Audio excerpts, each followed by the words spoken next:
Если кого-то получил забучить на каприкаса, а позже кисного занятия кудрина.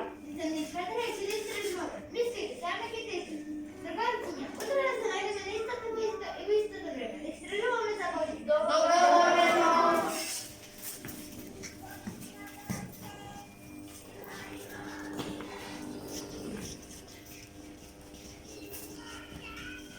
А само ясно. Аня телефончика може друзачі не отримати під поделення. Ні, Христі, правильно. А далі розбачиш? Так. І беремо після. Після Tako mi reče, neka na voze pluge do se radova na Hristovата раздарство.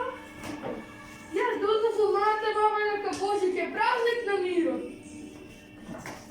На Божик се подаруват подаръци, а на Ігор подарък за начина. Знаете кой е? Кой е? Подарък от любов.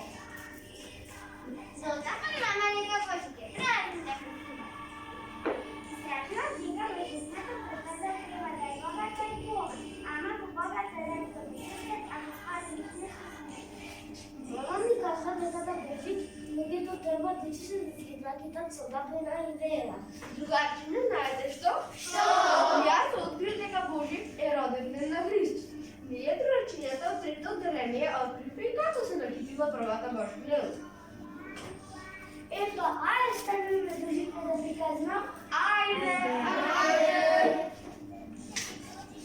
На пещерата, къде се роди Христос, било сиромашно и празно, па ангелите посакали да я направят пещерата светла.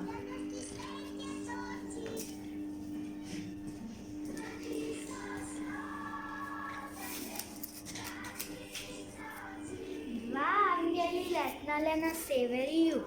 Едният ангел от север донел во пещерата Јока, бидејќи таму на север немало ништо друго.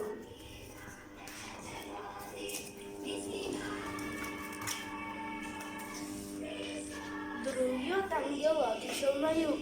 Таму имало свеќина, па донесол страшна бојница и ги.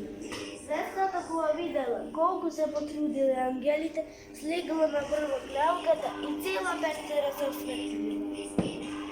Ajde drugarci, da se naradili Божикната Јока, добре се вашите пораки и мисли.